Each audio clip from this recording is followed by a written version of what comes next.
Good afternoon, I'm Leandra Samuels, and this is Advent Flame News. We give you the latest news and happenings from across the Seventh-day Adventist Church.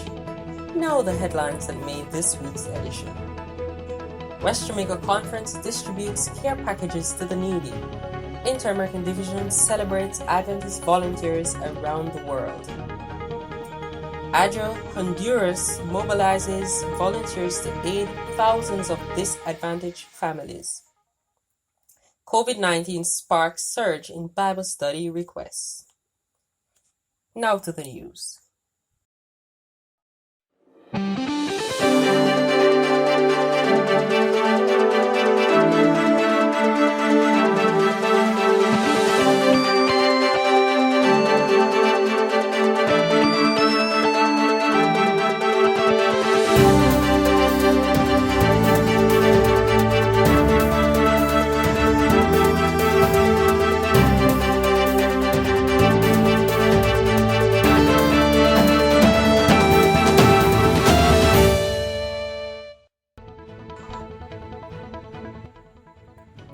Pastor Glenn Samuels, president of the Seventh-day Adventist Church in West Jamaica, this week disclosed that hundreds of people across the parishes of St. James, Westmoreland, Hanover, and St. Elizabeth will be gifted over the coming days with care packages valued at roughly $5 million.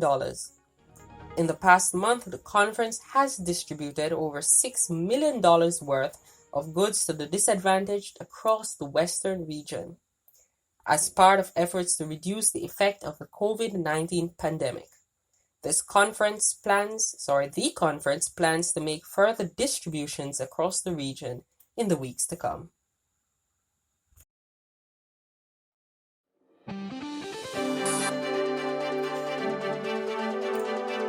The Seventh-day Adventist Church in Inter-America recently celebrated dozens of volunteers who are currently serving throughout the territory and around the world.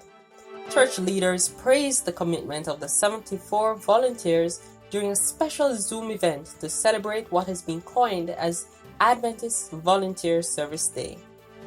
Pastor Ted N.C. Wilson, president of the World Church, thanked the Adventist volunteers for their dedicated work, pointing to the part they play in being anchors of stability and pillars of hope.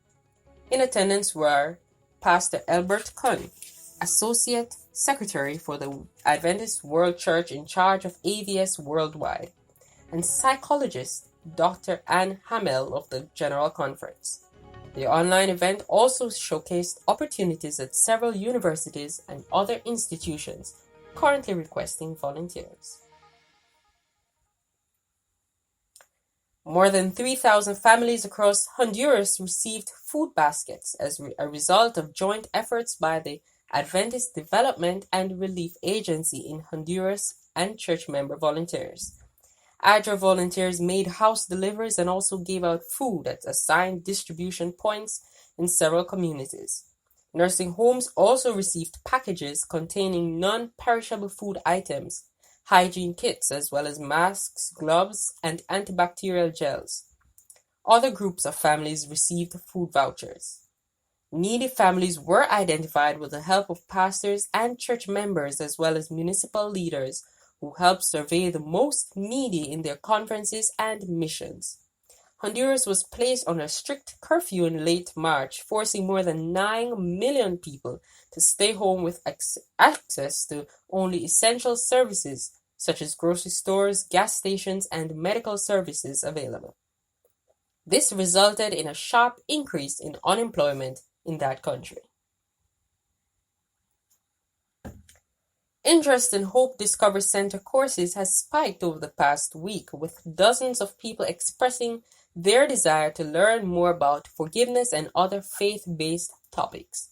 The HDC team, based at Adventist Media, New South Wales, Australia, sent letters to contacts who had previously completed a course on forgiveness entitled Forgive to Live.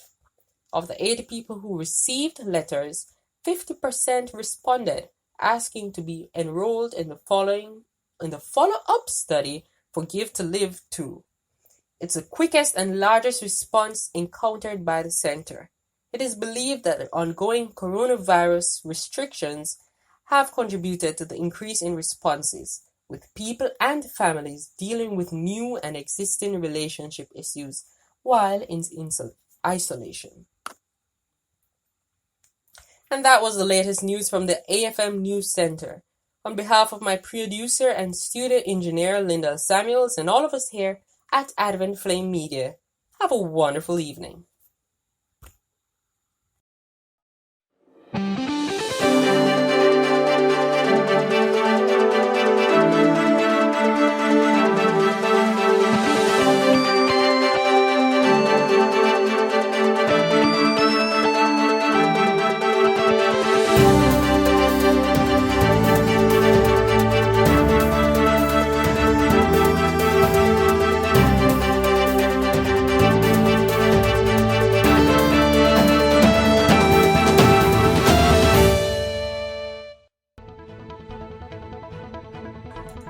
This was a production of Advent Flame Media. Advent Flame Media, sharing the